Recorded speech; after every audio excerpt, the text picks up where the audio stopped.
Hello, good morning everyone. So today's we are going to discuss about the scope, importance in crop improvement and the concept of totipotency and morphogenesis. So in the series of Principle of Biotechnology, lecture number 3 is Scope and Importance in Crop Improvement. Myself, Dr. Rakesh Kumar Prajapat, School of Agriculture from Suraj Gyan Vihar University. So scope and importance in crop improvement.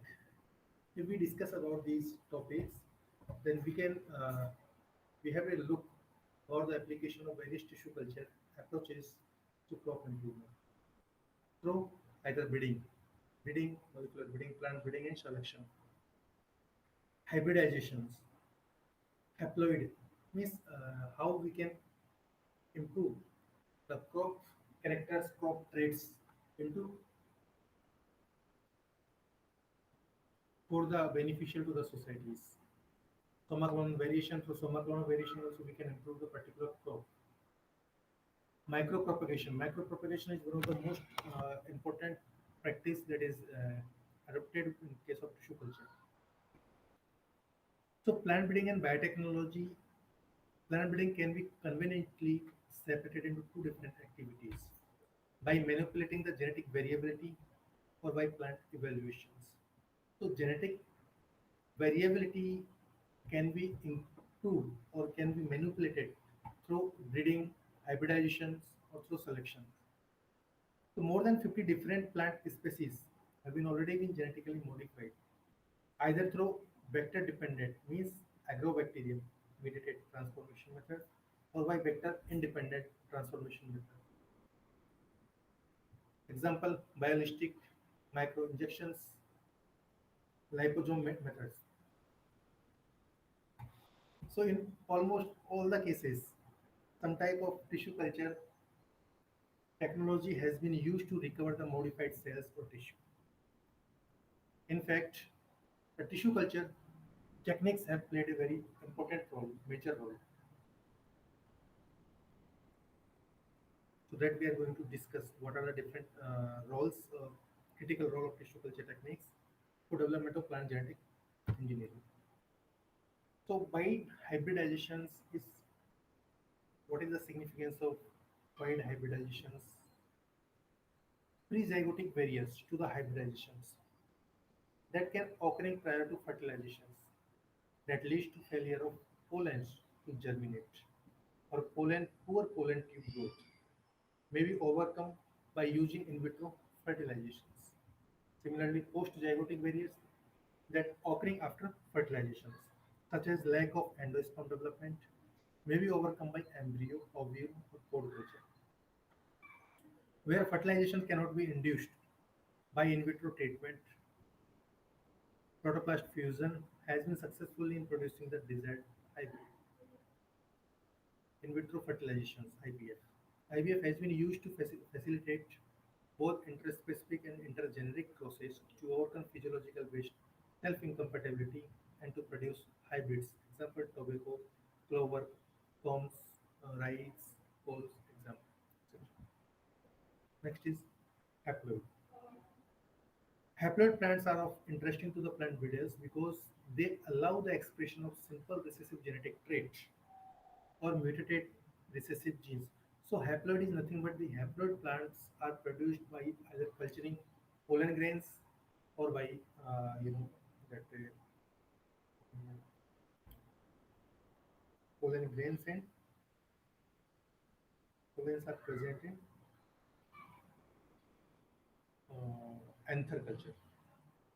Okay, so if we are going to develop haploid plants can be very interesting to the plant breeder because they allow expression of simple recessive genetic traits. Simple recessive genetic trait cannot be expression by haploid plants. Okay, so these can express only in haploid plants. So haploid plant can only be produced either through anther culture or through pollen culture because these two reproductive cells, anther pollen culture, are haploid itself. If we are going to cultivate or culture these cells, definitely we will get the haploid plants. But these haploid plants cannot be more survive into the environment. So before developing complete plant, we have to treat them with colchicine. So they become doubled, means the genetic content become doubled. So they can convert into haploid to diploid plants. So these haploid plants are very interesting to the plant breeders because they allow the expression of simple recessive genetic traits or mutated recessive genes, and because double haploid plants can be used immediately as homozygous breeding lines. So there are three in vitro methods that we use to generate the haploid plants. First is culture of excised ovaries and ovule from the female reproductive organ. If we are going to culture ovaries and ovule, definitely we can get haploid plants. Bulbosome techniques of embryo culture. Bulbosome techniques on the sorghum embryo cultures. We can also means in Bulbosome technique we have to remove the embryo, then we can get the haploid plants. Then culture of excised antheron pollen can get the haploid plants. Like barley, maize, rice, rye, wheat, grape, strawberry, oilseeds like canola and rape, trees like apple, lychee, poplar, and rubbers, tobacco, vegetable crop like asparagus, Brussels sprout, cabbage, carrot, potato, sugar beet, sweet potato, tomato, etc. In all these crops, we already had developed these haploid plants. Somaclone variations. The somaclone variations first identified by the Lurkin and Skorokhov. In this case, what we have, in addition to the variants of mutant cell line plants, we can obtain a result of application of selective agent in the presence or absence of mutagens. There are many variants have been obtained through the tissue culture cycle itself. They are dependent on the natural variations in a population of cells, maybe genetic or epigenetic. Epigenetic means in addition to the, if we are not going to change the sequence, then we can get the variations. That is known as epigenetics. That are because of post translation modification, methylation, methylation, post. Uh, so there are different methods, and which are usually observed in the regenerated plant rate. Somaclonal variation itself does not appear to be a simple phenomenon and may reflect pre-existing cellular genetic differences or tissue culture and reach the variability. The variation may be generated through nuclear chromosomal rearrangement and losses. Nuclear chromosomal rearrangement.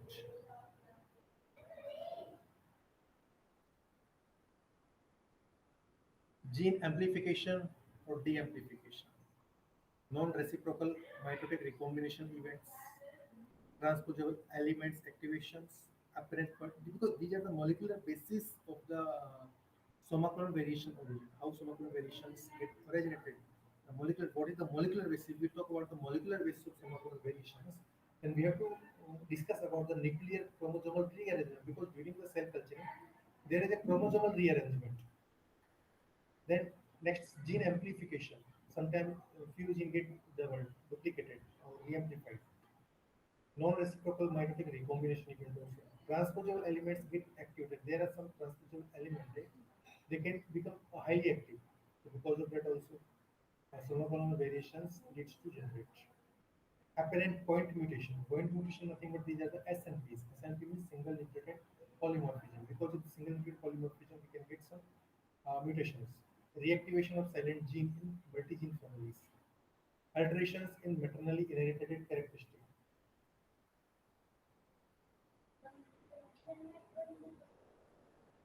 Alteration in maternally inherited characteristic. So definitely maternally characteristic features are also can be altered. So again, successful example, we talk about successful example, alteration in the plant pigmentations, seed yield, plant vigor, size, leaf and flower morphologies, essential oil, fruit solid and disease tolerance to resistance. Such variations have been observed in many crops, including wheat, triticale, rice, oat, maize, sugar, canola, etc., has been developed through somaclonal variation. Next concept is micropropagation. Micropropagation can regenerate plantage from explant to callus from all type of plants. There are three different methods used for micropropagations. They can enhancing axillary bud breaking, production of adventitious buds, somatic embryogenesis. In the latter two methods, organized structure arises directly from the explant or indirectly from the callus. So this is all about the introductory lecture of hope and potential for improvement. Thank you.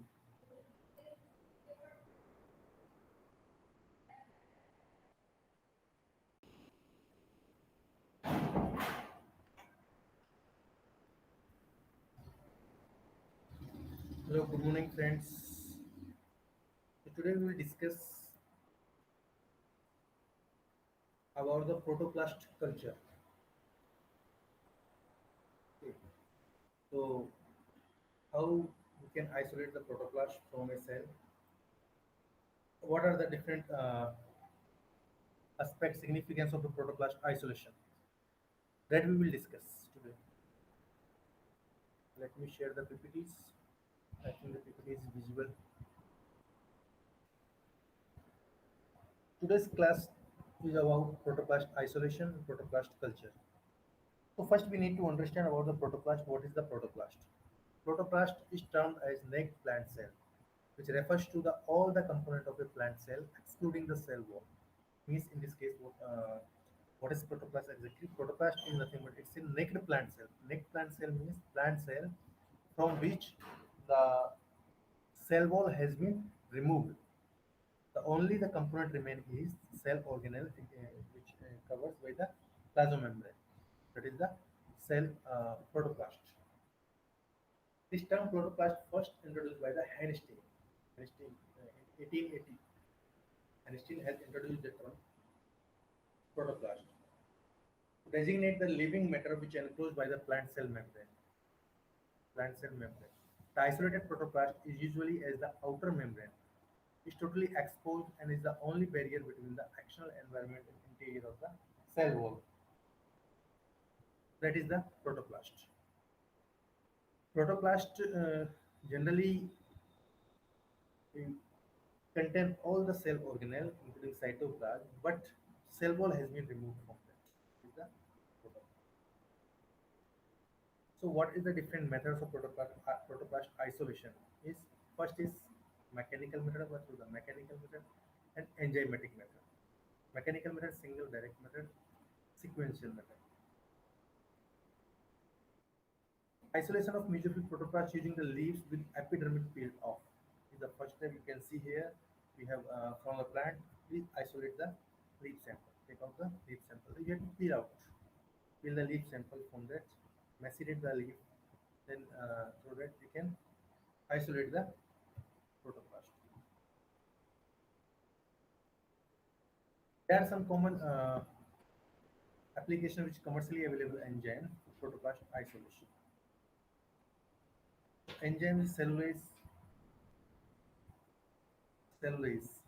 Two different variants of the cellulose available, Onozuka RS and cellulose R10. So source is Trichoderma viridi hemicellulose. Hemicellulose Rosim HP150. Pectinase, pectinase, Mesilozymes R10 and Mesirage. These are the enzymes that has been obtained from Rhizopus species.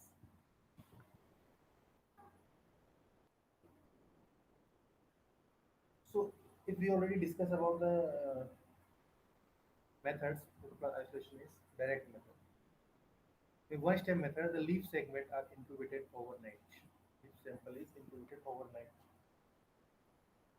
15 to 18 hours with the enzyme mixture at 25 degrees centigrade and teased gently to liberate the protoplast. Then the mixture is filtered through fine bar gauges to remove the leaf debris. Transferred to 13 to 1000 mm stream kept. Cube and centrifuged for 100 grams for 1 minute. Then the protoplast form a pellets and supernatant is removed. The process is repeated 3 times. The protoplast washed with 13% sorbitol, 13% sorbitol solution, which is later replaced by 20% sucrose solutions. Then the protoplast suspension is centrifuged at a speed of 200 gram for 1 minute. 200 gram for 1 minute. Then the clean protoplast, that is a floating debris settled out, which can be pipetted out and worked. Now sequential method.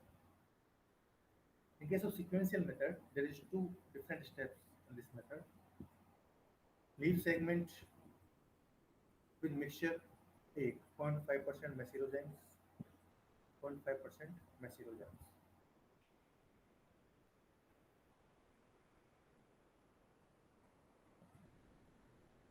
At the pH, Macerozyme plus 0.3% potassium dextran sulfate. Potassium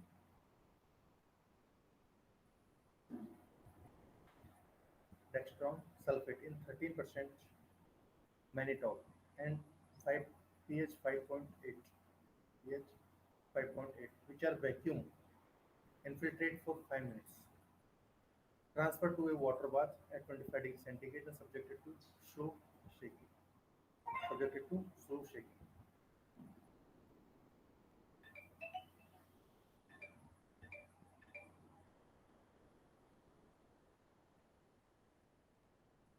After 15 minutes, the enzyme mixture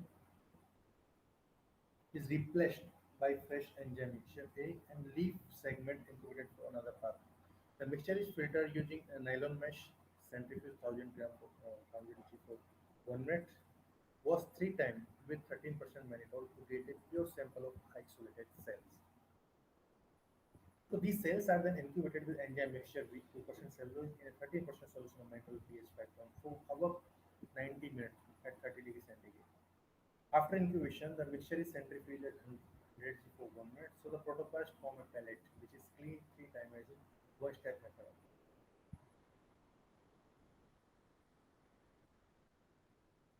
So we talk about the culture of protoplast are four different class: liquid culture, drop culture, macro chamber culture, multiple drop array techniques, macro droplet culture. These are all protoplast culture. Next class we will discuss about the protoplast fusion and different methods of protoplast fusion. Significance of protoplast fusion. Okay, thank you.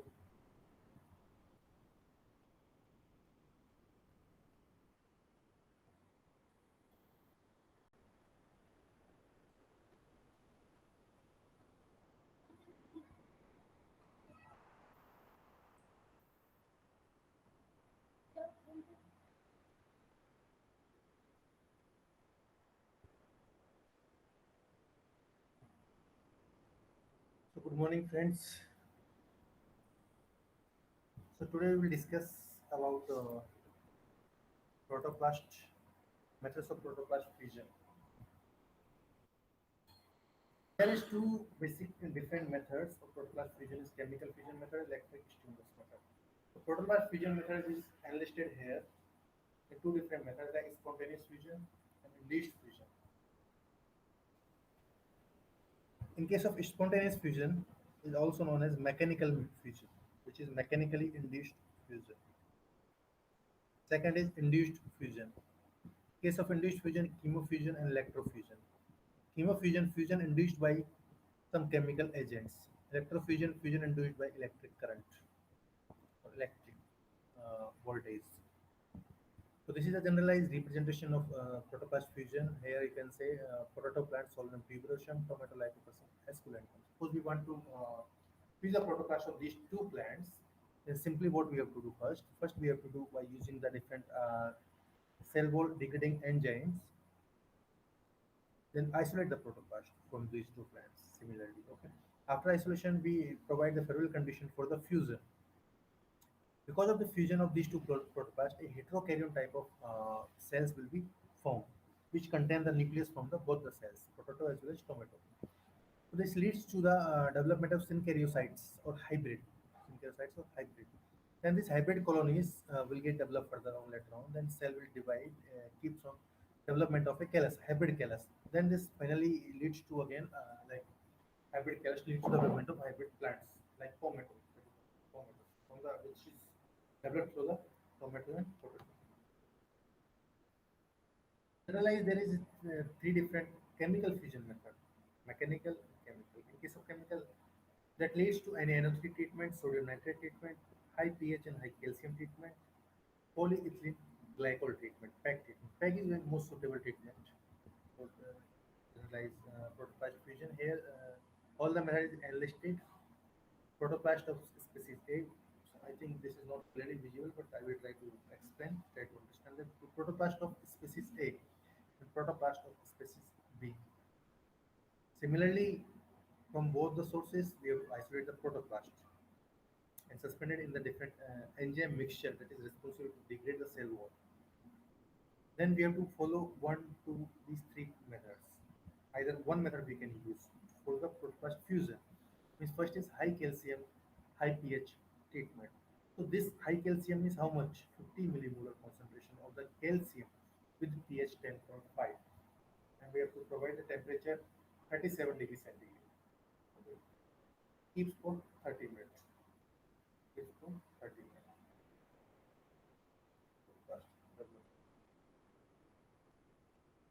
Second is PEG induced fusion, polyethylene glycol induced fusion. PEG 28 to 50% molecular weight 15 to 30 protoplast aggregations. Washing medium, we have to use pH nearly 9 to 10. Calcium 50 millimolar. Electrofusion, low voltage. Low voltage. Protoplast chain form direct protoplasm with a micromolecular high voltage few milliseconds. This is protoplast fusion. Mechanism of protoplast fusion. Protoplast fusion consists of three main phases. Agglutinations. Agglutination during this step, plasma membrane of two or more protoplasts are brought into close proximity. That is agglutinations, during which the plasma membrane of two or more protoplasts are brought into close proximity. Membrane fusion at small localized region of close adhesion, resulting in the formation of cytoplasmic continuities or bridge between protoplasts. The third step is rounding off of fused protoplast due to expansion of the cytoplasmic bridge forming spherical heterohomokaryons. Electrofusion of protoplast. Electrofusion, which is rapidly or usually completed within 15 minutes, simply synchronous, more easily controlled. It was shown that electrofusion is more effective than PEG-mediated fusions in somatic hybridization of Solanum tuberosion and Solanum brevidens. Zimmermann et al. 1982 developed a method, Zimmermann electrofusion system, which is claimed to be 10,000 times better than any other method of protoplast fusion. Then protoplast fusion provides the following applications. Transfer of plasma genes. Transfer of plasma genes of one species into nuclear background of another species. Single generation, even in sexually incompatible species. And recovery of recombinants between the parental mitochondria of chloroplast DNA. The production of wide variety of combination of the parental recombination chloroplast with the parental recombinations mitochondria. Mitochondria from one parental species and chloroplast from another plant species may be combined together. These are the possible result of fusion of two genetically different protoplasts. You can see here chloroplast, mitochondria, nucleus. We try to fuse these two cells, heterokaryons. Hybrid, hybrid, hybrids, like those again. So this is the methods of protoplast fusion. Thank you.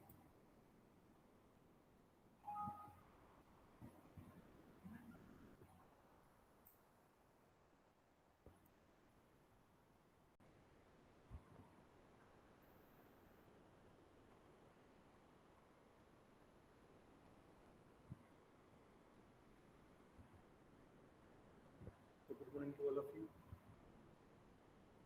Today's class is about somaclonal variations, different types of somaclonal variations, a basic molecular basis of these somaclonal variations. As we already discussed about somaclonal variations, that Larkin and Skokov, 1981, they proposed the term somaclone to describe a plant originating from any type of tissue cultures. Genetic variation which found to occur between somaclones. in plant tissue culture was called somatoform variations. This variation includes aneuploids, sterile plants, and morphological variants, sometimes involving traits of economic importance in case of crop plants. The usefulness of variations was first demonstrated through recovery of the disease resistance plant in potato, like resistance against the late blight, early blight, sugarcane resistance against high spot disease, Fiji disease, downy mildew. So these are the few examples of Somacono variations that is leads to development of resistance in a particular crop against disease. So these Somacono variations are nothing much, but these variations are generated during the culturing of the cells to the somatic cells. If we are going to culture the somatic cells in artificial tissue culture media, then it leads to generate few variations. Okay. Then these variations give a few advantages over the existing cells. This advantage will be in terms of resistance to the particular disease, resistance to the particular, drought stress, COVID stress. But they may give advantage over the growth also. So we need to go for the selection for the variations.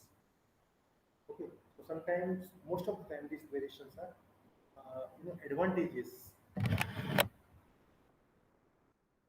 If we talk about the different class of variations, these are the genetic variations. Okay, somatoform variations they are occurring also in somatic cells, but these variations could be because of genetic variation. Genetic variation means because of change in a DNA sequence, either through the mutation, either through some different other mechanism, molecular basis, SNPs, mutants. In all these regions leads to the genetic variations. So genetic variations are the variations which leads to start to inherited into their next progenies. Means they lead to the they get inherited into their next progeny because they are occurring in the DNA ultimately. So the genetic variations are permanent variations. Okay, they may occur in the next generation also. That is depend on a particular where they are occurring. Epigenetic variations, they are variations that they are generated other than the change in DNA sequences. Means because of post-transcriptional modification, translational modification in the DNA sequences like methylation, ethylations, uh, some other modifications in DNA sequences. Okay, but they are not directly changing the sequence of the DNA. But other than the change in the sequences, what kind of modifications, epigenetic variations. Physiological variations are because of physiological conditions of the tissue culture media. They give the generation in terms of morphology. Now, what are the causes for their variations? We talk about the causes, reason behind the variations is change of mother plant, means source of mother plant, explant derived variations. They, because of mother plant also the variations occur explant derived. Explant derived means sometimes the explant source of explant age of explant genetic status of the explant leads to the development of the variations. And isolation of somatoform variants.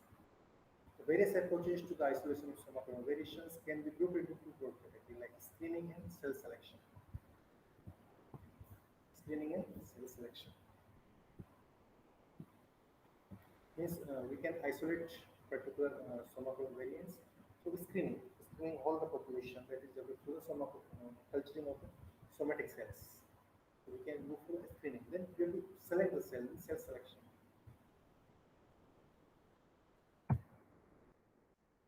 Advantage somatoform variations occur in the high frequency, which is a great advantage over conventional mutagenesis. Some new alleles or even new mutations may be isolated, which are not available in the genotype through mutagenesis. Example, joint flash, fatty cells, mutant tomato.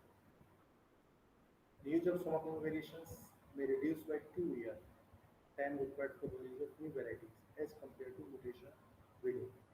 This is because somatoform variations are usually free from undesirable features like sterility, while induced mutations are generally associated with such defects, which necessitate one or two backcross with the parent varieties. A very effective selections can be practiced at cell level to several traits. Example, disease resistance. This approach effectively selects few desirable cells from among millions of relatively small efforts of time across the space required. This is only approach to isolation of biochemical mutants. So, limitations. Technique is applicable on those specific plant.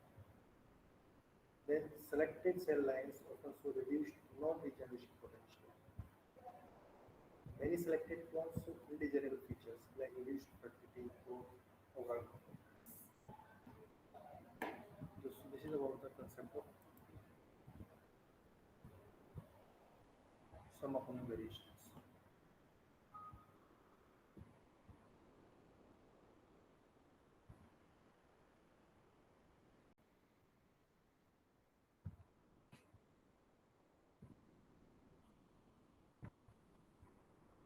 Hello, good morning everyone. So again in the series of course principle of plant biotechnology. So today we are going to discuss about the ovule culture and embryo culture. That is lecture number 6. So we need to understand about the concept of ovule culture. What is ovule culture, and then later on we will see about the embryo culture. And ovule is the female reproductive organ part that is generally used to culturing the immature ovules to produce haploid double haploid plants. So culturing of a immature ovule is again resorted to in case where pollination is successful, but in certain cases or in certain region of incompatibility, the seeds do not get developed beyond a certain stage. That is because of different regions. There may be environmental region, there may be sex incompatibility in the plant species. So the protocols can succeed only if at least a few days the plant has been elapsed after fertilization. So depending upon when the embryo gets aborts, the ovule has to be excised at any time from soon after fertilizations to almost develop fruits, which may sometimes be lost due to premature abscissing in case of fruits plant or horticultural crops. For a variety of different interspecific or intergeneric crosses, which involve a member of families like Malvaceae, Fabaceae, Cruciferae, Solanaceae, etc. Ovule, after fertilization, have been successfully cultured embryo or seed directly that is used to produce the mature embryo that afterwards, if provide favorable condition in case of tissue culture, it will convert into the complete plant. So if we see some example of ovule culture in orchids, Nemoto and Sagawa, they are two scientists, Nemoto and Sagawa, in 1961, what the first orchids. According to them, the seeds could be taken out from culturing only after 55 days after pollination. But in Israel, 1963, the reports have been taken the seeds out of the ovaries 7 days after pollination and cultured them to the at earliest seedling stage. So there are some genera like Cyperpedium, Papillopedium,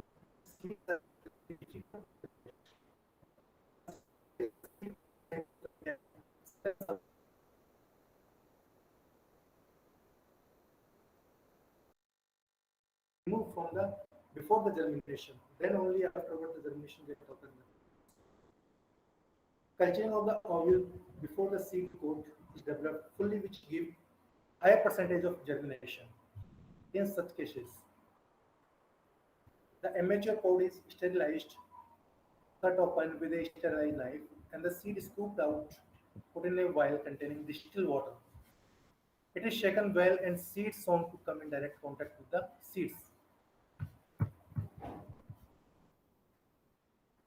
So next is ovarian embryo culture. Culturing of unfertilized ovaries to obtain a haploid plants from the egg cell or other haploid cells of embryo shake is called as ovary culture.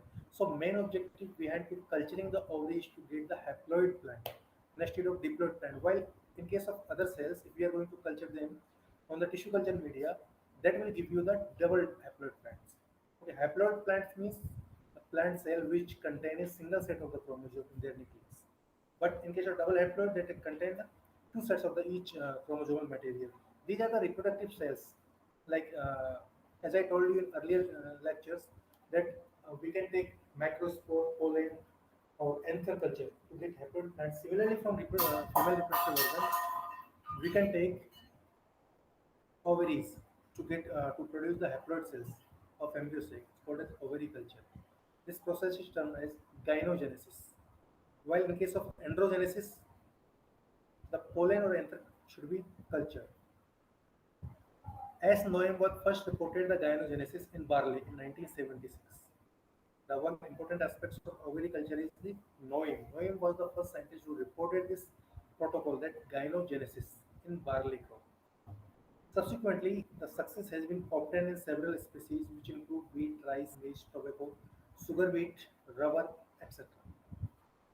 About 0.2 to 6% of cultured ovaries show gynogenesis, and 1 or 2, rarely up to the 8 plant cells originate from each ovaries. So, embryo culture. In angiosperm, the embryo is the miniature sporophytes which resulting from the fertilized egg or zygote. In seed-bearing plants, embryos are easily accessible as they can be separated with relative ease from the maternal tissue and culture in vitro under aseptic condition in media of known chemical compositions. The culture of embryo has been practiced by the plant breeders for over half a century. That was the first systematic attempt to grow the embryo of angiosperm in vitro under aseptic condition, which was made by the Henning, who cultured the mature embryo of Raphanus, the conifers Cochlearia. Subsequently, many work raised the plants by cutting embryo excised from the mature seeds. Further progress has been made in the field of embryo culture, which is provided by the Lebeck in 1925, who demonstrated the most important practical application of these techniques. What they did, they crossed the lineum perennium with the lineum ostricum, but they obtained finally the hybrid seeds of the very light and shriveled nature without any germinability. So there are some factors which affect the success of this embryo culture. First is genotype, means what kind of genotype or gene sets have a seeds. So genotype, developmental stage of the embryo at isolation. So what exactly which stage plant is growing when we are going to discard the embryo or we are going to isolate the embryo. Then developmental stage is maturity. Growth condition of the mother plants, that is also important aspect that affect the success of embryo culture. Then composition of nutrient media, that is the important aspects. If we change the single ratio of a particular hormone like oxygen, citrin, cytokinin, then it will matter, it will affect the growth of embryo culture. So there is practical utility of embryo culture is embryo rescue in bite process. Sometimes you must be observed that when we are going to take the bite process, perform bite process, then at that time the most common problem is embryo rescue. Means embryo will not survive because they are not sexually compatible species. So the embryo has to be rescued. Monoploid production. Obviously, when we are going to go culturing the ovules, then its main objective is by the process of gynogenesis is monoploidy, means haploid productions. Overcoming seed dormancy, obviously giving advantage over the overcoming seed dormancy. Can overcome the seed dormancy means there are some seeds which keep dormant for a longer period of time. When directly we are going to cultivate or culture the seeds on the tissue culture media, then there is need not to break the seed dormancy. Shortening the breeding cycles of the plants. Then combining the embryo culture and back processing gene transfer. So this is all about uh, today's class. Thank you.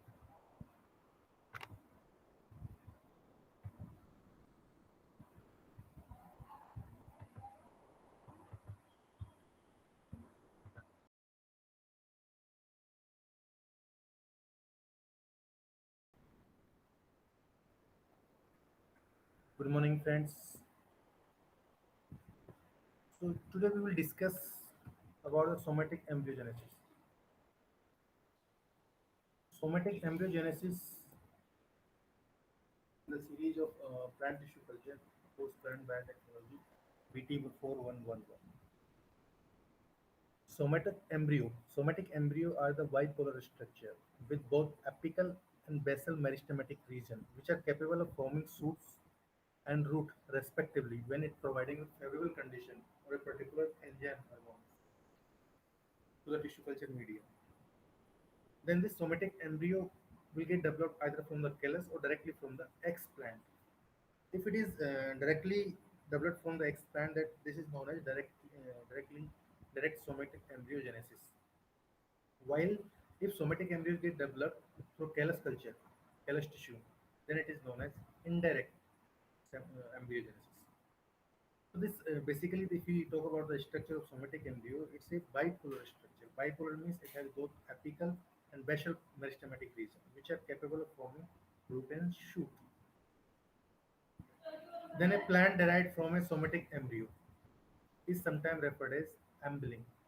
If a complete plant is derived from somatic embryo, is known as ambling.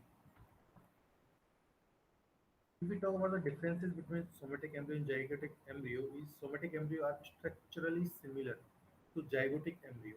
This is structurally similar to zygotic embryo, which found in the seeds and possess many of their useful features, including the ability to grow into complete plant,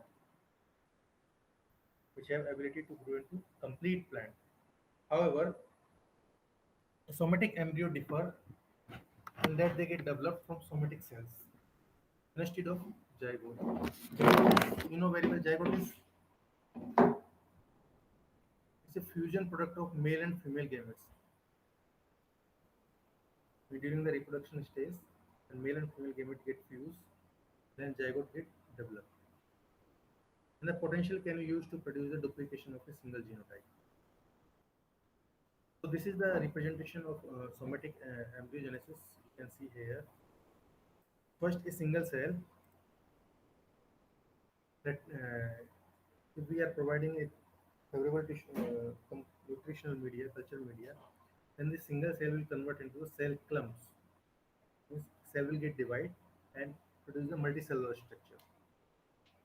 Then first multicellular structure is first medium, initiation of embryogenesis, that is induced cells, which they have to induce the cell to get developed into the embryo.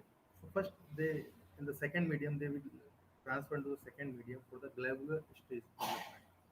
Globular stage development. Then the globular stage development of a cell will convert into a heart shape. It keeps on dividing.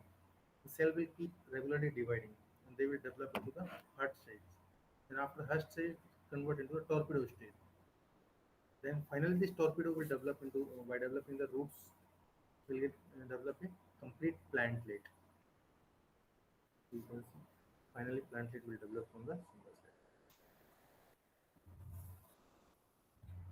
Then this somatic embryogenesis can be initiated by two basic mechanisms: directly on explanted tissue, where plants are genetically identical. Second is indirectly from unorganized tissue cases. So if we talk about directly on explant tissue, where the explant is provided favorable tissue culture composition, favorable tissue culture media,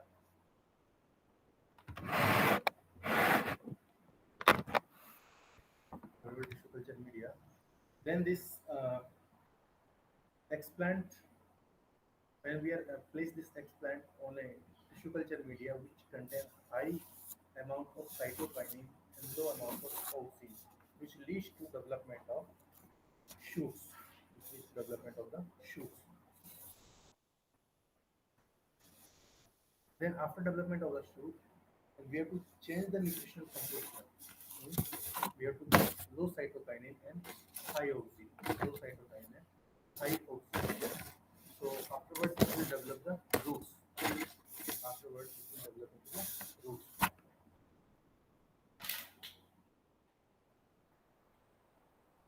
Then this is the direct method. Direct method means directly the explant will develop into plantlet. In case of indirectly from unorganized tissue culture, indirectly first explant has to develop the callus tissue. First explant has to develop the callus tissue, means callus has to develop from the explant. Then callus will grow further, will develop, grow globular stage, heart stage, torpedo stage, then plant. Okay. Then it will develop.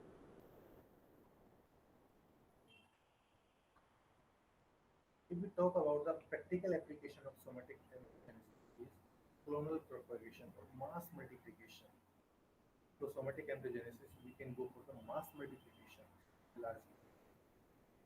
Then cloning the zygotic embryo for repetitive somatic embryogenesis. Then we can go for the cloning of zygotic embryo. Cloning of zygotic embryo will be cloned further to. Then somaclonal variants also we can develop. We can raise the somaclonal variation in case of different tree species. So during the somatic embryogenesis, because of tissue culture media, tissue culture environment, again it leads to development of somatic variants. So that we can easily raise the somatic variants while we are culturing this somatic embryo. Synthesis of artificial seeds. This is the one important practical aspects of this somatic embryogenesis. Artificial seed development. So there are two kinds of artificial seed: desiccants and recalcitrants. Okay. So that in this thing, what we will do, we have to encapsulate the somatic embryo into the calcium nitrate packets. Source of regenerable protoplast system, genetic transformation system. So we can easily transform a particular cell with a different foreign genes. Synthesis of metabolite leads to synthesis of metabolites, secondary metabolites we can produce. This is all about the somatic embryogenesis.